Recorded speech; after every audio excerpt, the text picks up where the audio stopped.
mourn the loss of three great patriots in Syria. You know how it happened. It was an ambush, terrible. We also have three wounded. They seem to be doing pretty well. But we mourn the loss. These are three great people. And it's just a terrible thing. Syria, by the way, was fighting along with us. The new president of Syria is, as they told me, and I'm not surprised, he's devastated by what happened. This was an ISIS attack on us and Syria. And again, we mourn the loss and we pray for them and their parents and their loved ones. Very, very sad.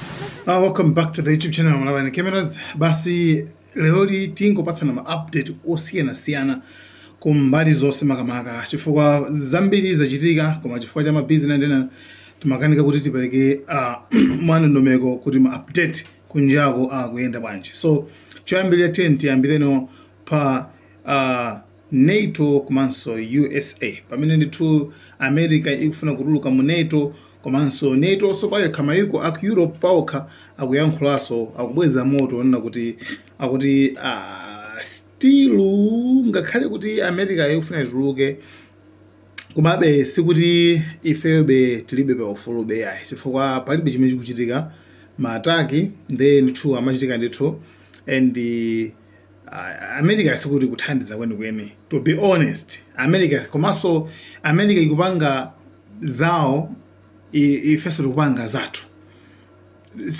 komanso sitimagwirizanaso pa zinthu zathu tikati titere America imakati ititere titere America imakati titere nde it's like America nayonso ili ndi ma agenda zawo ili ndi zolinga zawo zofuna zawo. So I don't think kuti kutuluka kwa iwo mu NATO kuti siya ife a Europe ndiye kuti ife kusintha kale konse sikusintha kanthu chifukwa tilikale mmene tilili.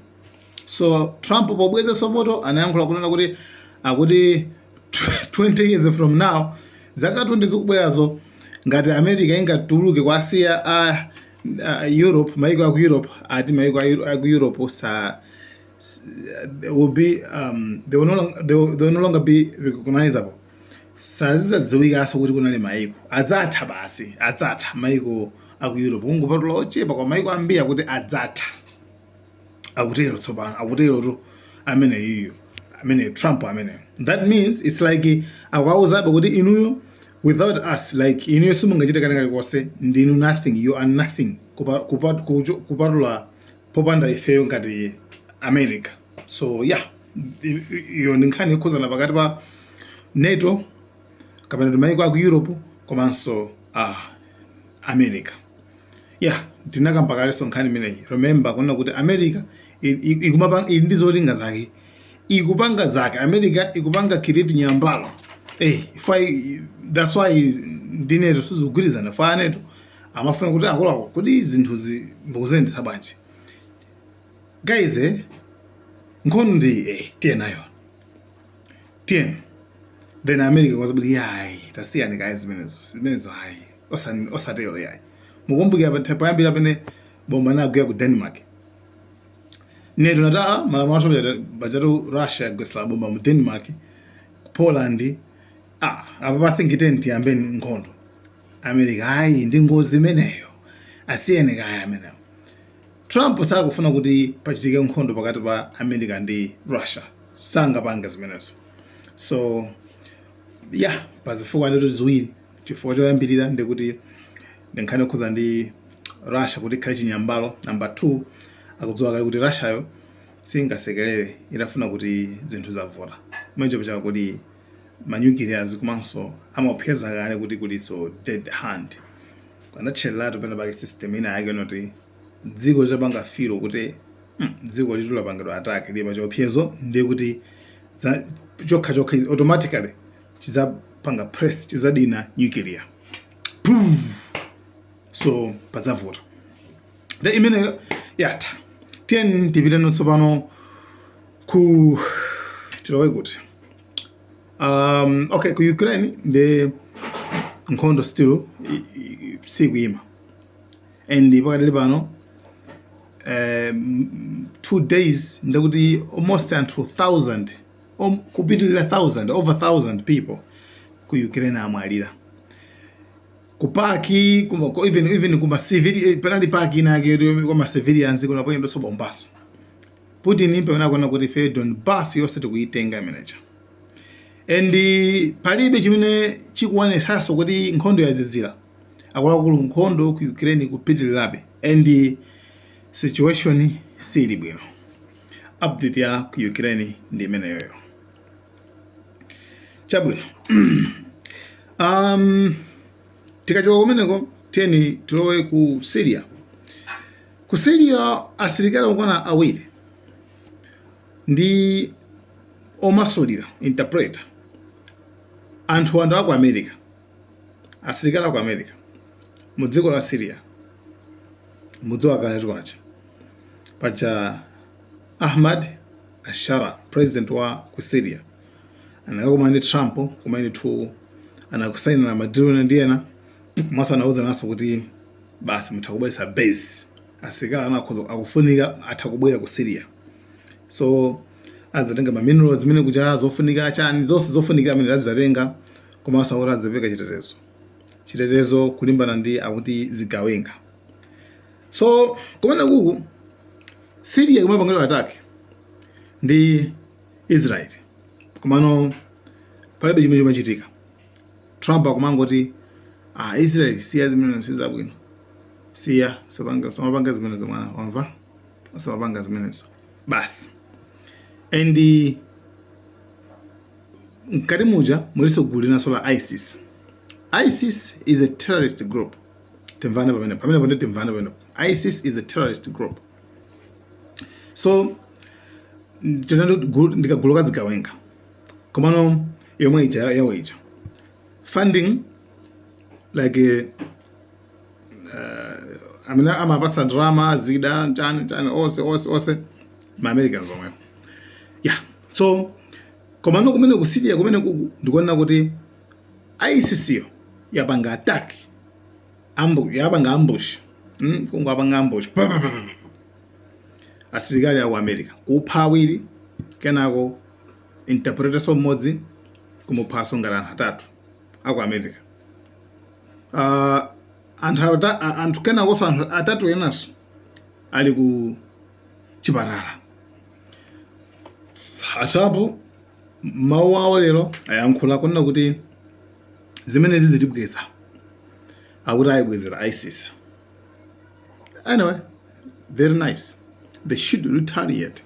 Abweze ndithu chifukwa like fere makhulupirira kuti ndo kawa amene yeah chifukwa ISIS a terrorist group ndikagulu kachigawenga kamene amangowonjezerapo dzina loti Islamist basi kuti khala ngati kagulu yayi kachislamu kazigawenga makuti so yeah nde iwo abwezerana kulero akulapita mene koko akabwezera kuibwezera gulu la ISIS lomweso nthawi zina likavulala likamenyedwa zipatala zake amapita ku Israel yeah and the video imeneyo nazayipanga and last year imene napereka maumboni ma videos and ndi even iso anthuso nazapanga post pa channel jiji pamene zigawenga za ISIS zinatengedwa zitavulala kupita ku chipatala cha ku Israel kumene kuja anapanga treat bwinobwino then video imene itangoponyedwa then tinandula message noti hey that is too deep video imene muidelete muichose blah blah makuti so siningabanga so post komano zimene wapasanizi zimakhala zili mambo yake and kuphatikiza muno wake yuso ngati president wa dziko la Syria so anali naiso chigawenga terrorist kuchoka ku Al-Qaeda and magulu ake omwe waso kana konazo chokomeneko ndi ukalowa gulu la Hayat Tahrir Syria HTS gulu semenero limene lili affiliated ndi Al-Qaeda Ahmad al-Sharai president opanoyo ndi amenenso anachokera kumene koko. So yeah, zinthu zako ukaziyang'ana bwinobwino za like complicated. Koma sometimes ukadekha bwinobwino kuziyang'ana munthu kuti hayi no kawo khamene asiyene abati dzimulana akabamo zofunikirazo azawasiya kuti basi kazipirana. So iyo ndi nkhani imene ikuchitika kumene koko. So tinakamba nkhani kuza ndi America kuba mafuta tanker almost 2 million barrels. Nde komano pali issue ilisoina pamene Iran yagwira chistima tankala ya mafuta imene machokera ku Oman. Koma akuti tankala inaphwanya malamulo ambirimbiri. Okay, stima imadutsa madzi a Iran koma inathimitsa navigator ngati kuti GPS chinati kumayiona kuti pakadutsa makuti maku iwo anazimitsa zimenezo kuti akhangala adutse mozemba. And akuoneka zoti mafuta awa akupangidwa smuggled ndi obedwa. So Iran kwenikweni chifuna amadutsa kwawoko anawuza kuti ayime sanayima mathawa. Imani osayima ndeke nako athamangitsa madzi momwe ndi kuagwira. Anthu 18 ena ku India ena ku Sri Lanka chani kwa mafuta ati amalowera kucha ku Saudi. Kwa mafuta waso akuoneka zoti muliso anu ake mine muli 6 million liters. 6 million liters mkatimu muliso maikoso azungu na UK, Germany ali minimum muliso gawo lawo la mafuta. Even usakuti ku America's muliso gawo loso la mafuta minimum. Nde iwo atumiza kawala kuti ayi bodu lisiyeni ka ndakufunsa kuti bodu ndi lanu hayi koma zimene sichilunga mwapangacho sichilunga mafuta asakukhudzana nange ndakufunsa nange inu mukudutsa mukuzimitsa navigator bwanji. Hayi ndiye nkhani nje yavuta ndithu. And Germany nakuti palibe chifukwa chokwanira kuti Iran ipange detain iyimitse mafuta amene wawa. So yeah, stima imene iso akuti iliso ndi history ya ma sanctions like kuletsedwa kuti gas madutse zambirimbiri. Nde pali zinthu zingapo zimene I think zifukwa zake mwenso chifukwa anazimitsa navigator yo.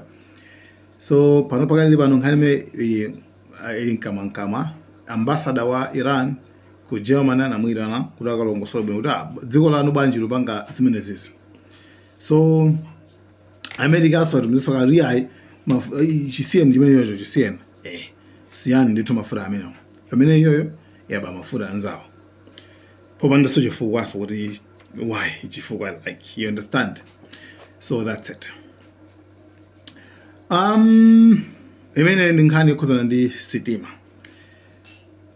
Nkhani ina I think panali nkhani ina kuti tikambirane bwinobwino kupano I think nkhani zake ndizomwezo zatha.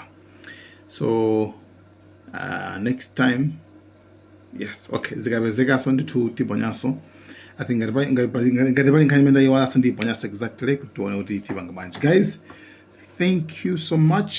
Malawi cameras.